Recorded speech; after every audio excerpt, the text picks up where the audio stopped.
Hey Zoo fans, welcome to Just the Two. This is actually the first time you've ever tuned into this series. We're launching it as part of a lot of new series that we're doing where you can begin to expect certain types of series and types of videos on certain days. We figured that on Friday nights when we take our date night time, which we try to do every single Friday night. We started this tradition nearly almost exactly 2 years ago.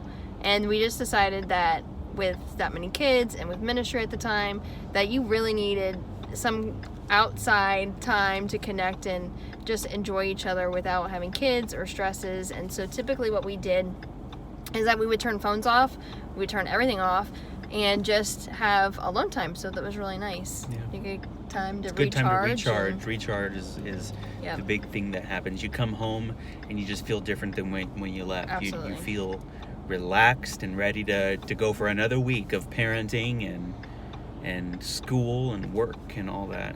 Yeah. And it helps. It's a great way to start the weekend. It's a fun way to start the weekend, doing it on Friday nights. Yep. It doesn't always happen, but pretty consistently we try to go out on Friday nights. And that'll be a great opportunity for us just to focus in on talking to you all and maybe sharing some things that we couldn't share when the kids are around or don't have time to. Anyways, we get the question all the time, what does two in the zoo mean? What does two in a zoo? Well, we're the two and we live in a zoo. And the zoo isn't just kids. We're not trying to say our kids are animals. Our kids are beautiful. But the environment, even us included, we're a zoo sometimes, living in our family. It's loud, it's sometimes crazy. So that's the zoo and we're the two. So a series Just the Two, you can expect, hey, it's just us. And tonight we're headed out to Epcot. And as you can tell from the title of this video, we're having dinner in Canada.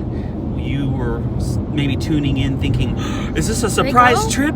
Or did they get a flight and they're just going to do a surprise weekend trip to Canada? And if we get 1 million subscribers, we'll do that. Yeah, I mean, let's get 1 million subscribers and we'll start doing stuff like that. But tonight, we're just driving 30 minutes away. We're going to go to the Canada Pavilion and go to a restaurant called Le Cellier. Am I pronouncing it right? Yes. Le Cellier. And it's the cellar. And it's a great steakhouse. We might get, are you in the mood for poutine? Yes. We're going to get poutine as an appetizer. The one we had there last time actually had onions on it and some kind of braised beef. Oh, it was so good. So we're going to do that as well for dinner, and we'll share that with you. And recently we've been getting a lot of questions around us and how we met, and we figured instead of just throwing that in the middle of a Q&A video, we would actually share with you that story tonight. So we're excited to share our story, and there are parts where Mike and I don't agree. So just know that going into it. Don't agree. There's very little wiggle room on the reality of what occurred. Let me tell you. Have we told this ever on this channel? I don't know. So, let's get into the story. I was 19 years old. I had graduated high school. Huh? You're so young. I was so young. I know. She was Shut up, don't in tell her me. 20s, we'll say. Not far into her 20s, very early into her 20s, but I was only 19. I was just, and you were a cradle robber, really. Oh, please. No. Oh, they need to see, I'm gonna go. They need to see my eyes because literally that's not true at all. No. Oh, there is very stars. little time between our ages. And so I was 19 and I was going to one church. I got it in my head that I was going to visit a different church. And I didn't want to go alone, so a friend of mine came with me. His name was TC.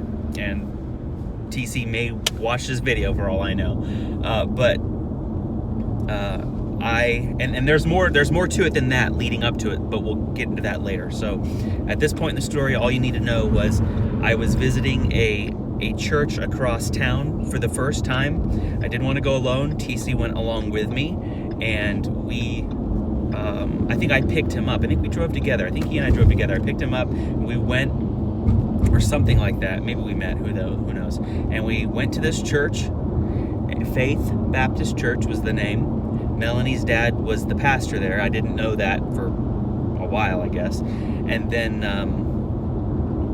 I got out of the car. TC and I went, and we came early enough that we could go to Sunday school before the church service. Who does that, right? I don't know. Typically, you go to a church service, and that's how you get introduced to a new church. You don't like start off in Sunday school. But then again, my first church experience ever was going to Sunday school, not a worship service. So it, and I was just fresh out of high school. So to me, church is a worship service, every Sunday. That was a normal thing on Sundays, but it's also important to have Bible study with people your age or stage of life or whatever. So I, having already been out of high school, TC and I show up, and TC was still in high school, so he and I didn't even go to the same class. We split up, and he went to find the high school class, and I split off from him and went to find the college and career class, which a lot of churches have. So I mean, by the way, these two classes are not even in the same building. TC has to go to one building, I have to go to the other, and I have no idea, honestly. I literally to this day have no idea how his morning went. I didn't see him till the worship service, but I split off from him and walked into the building where I knew that the class was. I guess I had asked for directions or something. I clearly knew the right building to go into, right? And I'm walking down the hallway. I'm peeking this way to the left and the right, looking for the room where the other college students are meeting. And apparently I walked past the correct room. And somebody noticed this guy out in the hallway. I was almost down to where the gym was when I heard somebody behind me say hello, or whatever she said, to get my attention. And I turned around, and there was this cute little blonde girl. And she was so petite, she could have been in high school for all I knew. I had no idea, because she was shorter than me and way skinnier than me, but cute as all get out. And she put her hand out there to shake my hand and introduce herself to me. And she asked if I was looking for the college and career Sunday school class, because that's the Sunday school class she was in. So I said, yeah, that's the one I'm looking for. And she invited me, welcomed me into the room that I had already passed. It was on my right-hand side, so she pulled me back into that room. She invited me to sit by her. It was nice to have someone be friendly to me on my first day. And I think when the class was over, we kind of just parted ways. We didn't sit together. We didn't sit together in the church service, but the church. This was just after the hurricanes of 2004. So the church was actually not meeting in its sanctuary. They had had to temporarily leave their sanctuary and set up the church service in the gymnasium. So when class was over, we kind of, funneled through to the gymnasium. I found TC. I sat by him. I remember him and I were all the way on the left side of the room looking at the stage. And I think he and I probably made small talk about how the classes went or something. I honestly just don't remember the conversation, because I had my mind on her. And lo and behold, the worship service is about to start, and the band is walking up to get into their places. There was like a drummer and a pianist, and then there was a praise team of, it's like think of a small choir of people. And she's walking up. She walks up with the praise team, and I'm not ashamed to admit her legs were the only thing I remember about that worship service. I'm not ashamed to admit it. I was 19 years old. This beautiful girl had been so kind to me on the first day, caught my attention, and then come to find out she's on the platform singing, with the praise team that day. So I'm completely distracted during worship. I don't remember the songs. I don't remember who preached, whether it was her dad or this other pastor, Bill, or this other pastor, Juan, at the time. I remember nothing about that service except the etched image in my mind of her standing on the platform singing. To this day, I remember that image and nothing but. I remember the outfit she was wearing. I remember everything about the moment I saw her standing on the stage with the other singers singing during worship. So she caught my attention, to say the least, and we left that day. And it's not like I in my mind had made the decision to ask her out or anything, but definitely she was in my mind leaving church that day.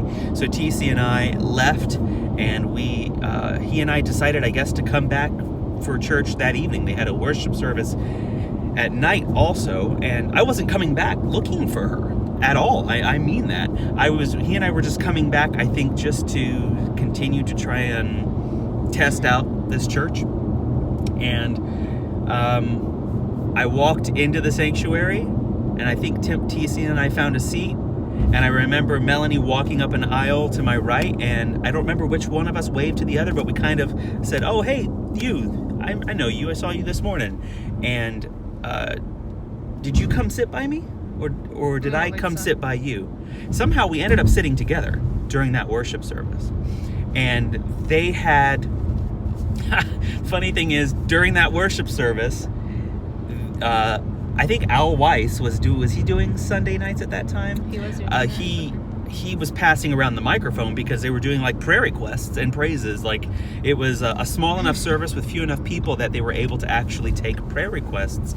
And Melanie had actually stood up and shared like good news, like a praise. You call that a praise report, or just something you're thankful for or that you want to share with your church family.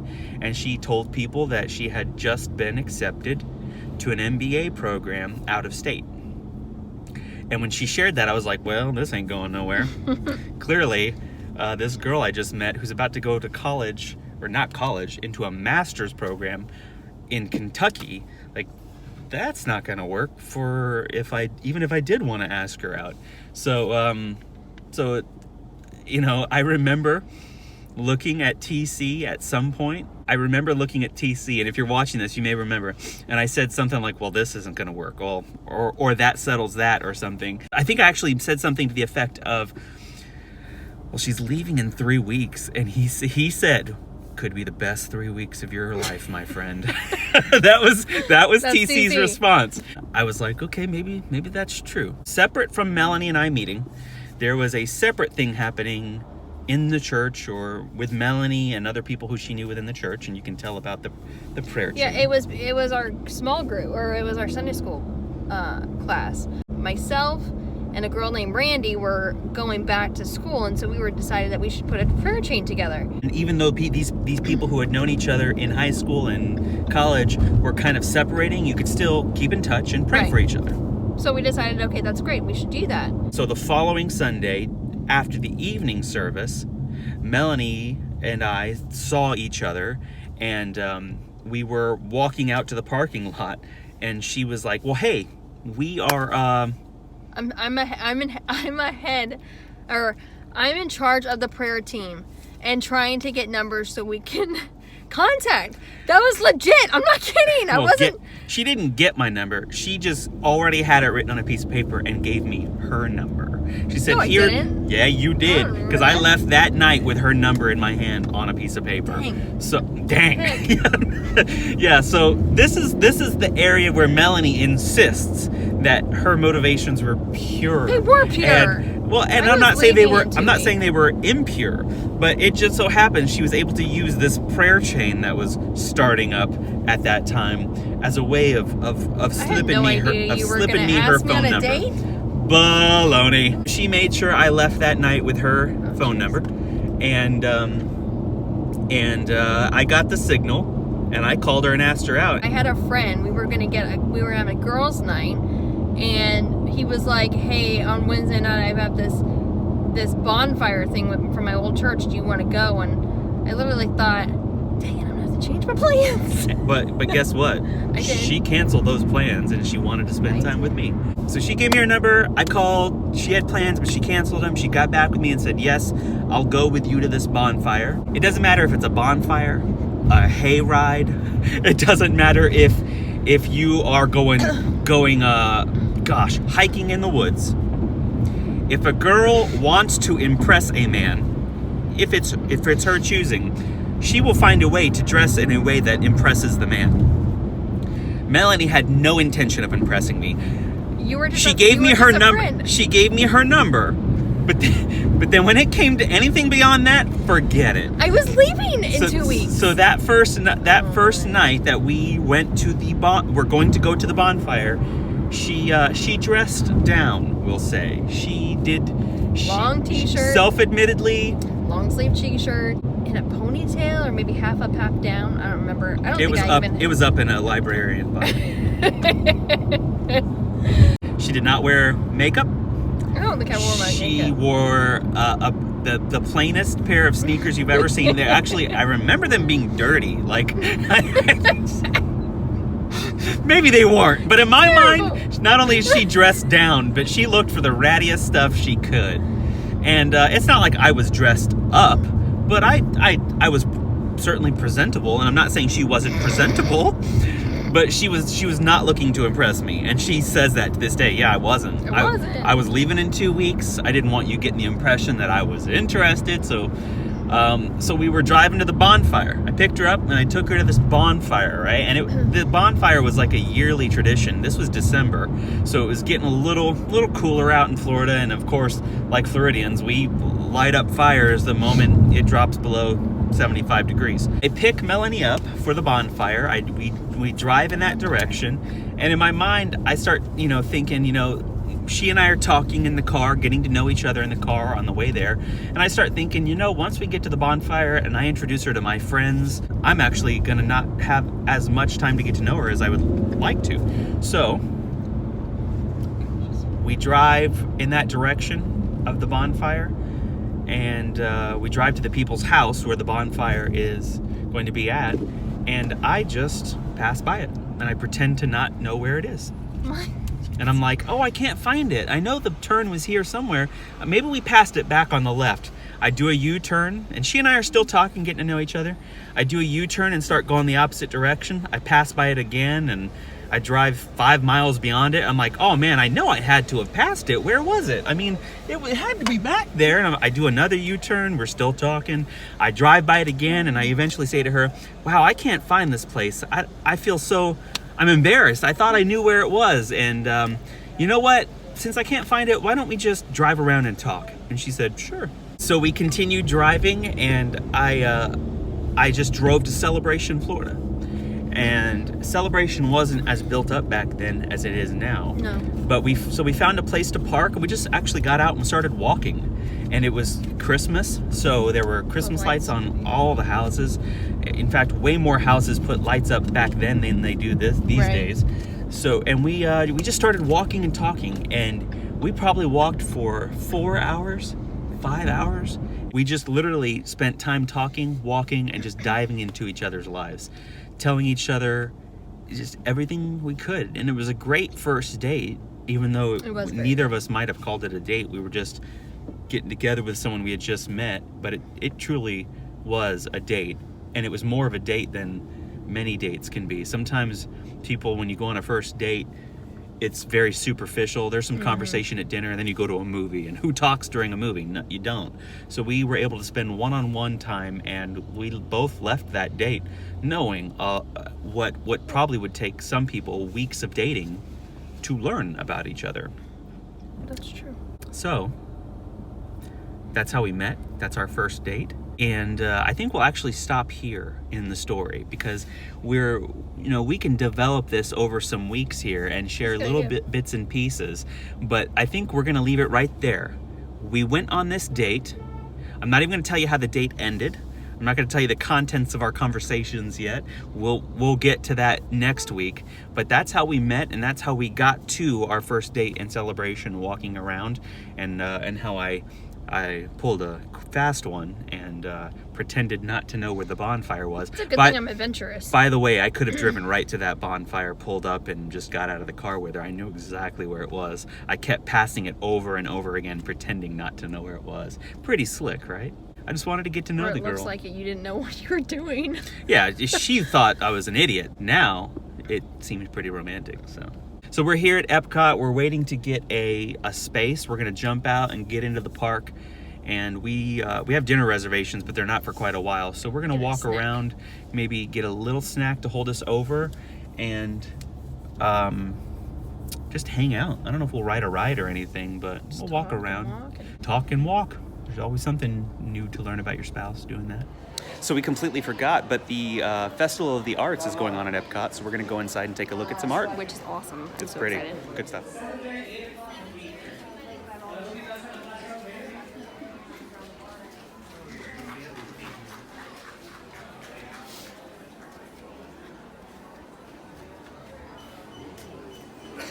That's cool. I like the retro stuff. Love the retro stuff. Over here, they're doing live drawing. Artists are coming up and drawing like live on stage, and they're sitting people down and letting them like copy what the artist is doing, so you can get to draw the Cheshire Cat or Doug from Up. Yeah, it looks like I'm not going. Oh, no, we are. This looks like Alaska. Yeah, welcome to the yeah. Some guy's like, this looks like Alaska. Welcome to the Canada Pavilion. Oh, event in progress. We were gonna cut through, so we'll have to go back. Okay, let's go Let's down go back. We gotta go the long way. Gotta go the long way through the Canadian wilderness. We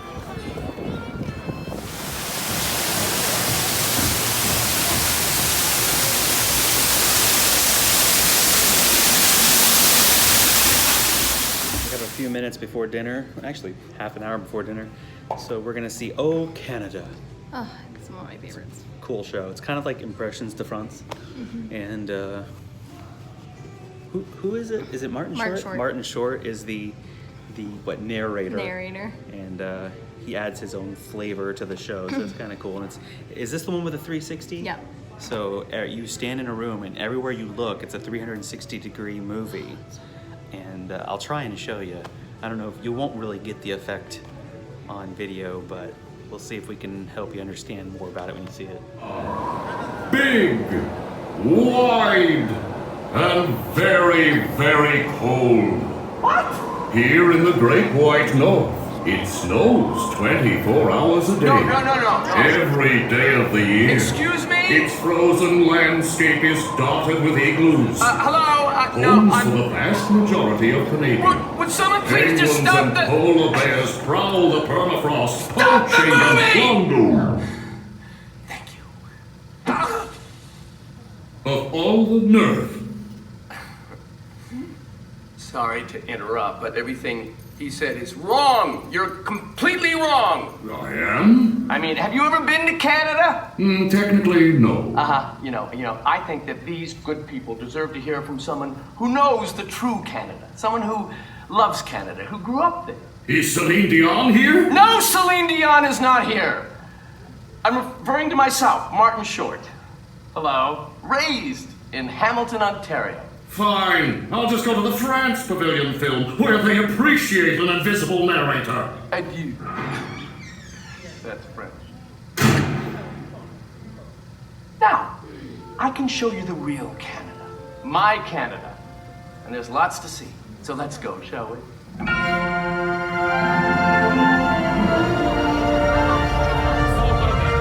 First stop, Niagara Falls.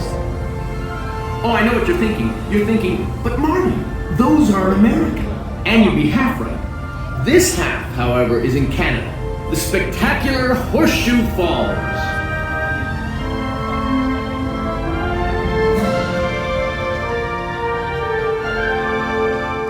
Here's Le Cellier.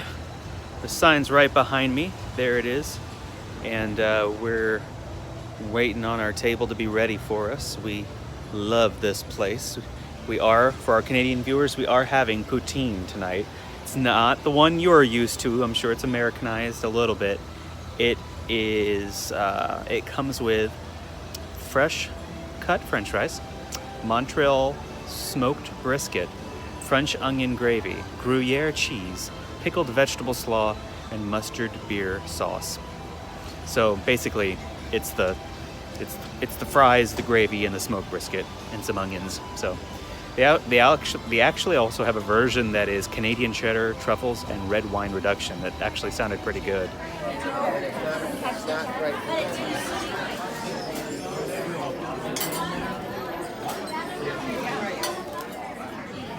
So the Montreal poutine just came to the table, and it looks amazing. Look at that, man. Oh my gosh, I'm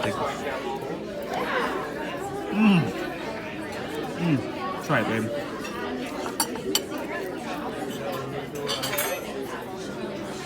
Sorry, I have bread in my mouth.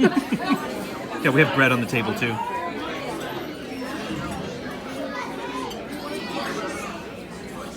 That's ridiculous. Good, right? The gravy on it is crazy, crazy good. And the smoked brisket, Killer. Absolutely killer. Okay, I'm putting my phone down to eat. So we have the porterhouse for 2. Steak, lobster mac and cheese, risotto, and sauces. Béarnaise and peppercorn. This will be the last you see of this meal. Bring on the meat. We had a fabulous dinner. Unbelievable dinner. And we're headed home now. The kids probably had a great night with the babysitter, but we're going to go home and get some rest because we have a big day of working around the house tomorrow. So you won't want to miss the next video. It's the honeydew list video, Honeydew Saturday. So stick around. See you tomorrow. Announcing the new 2 in a Zoo gift shop. We heard your request and now we have merch available for purchase. Check out the link in the description and be sure to grab your favorite 2 in a Zoo merchandise today. When you receive your item, we'd love to see you wearing it, using it, drinking out of it, or just enjoying it. So be sure to send us a picture of you and your favorite items to Mike and Mel at 2inazoo.com. Thanks for the support and happy shopping.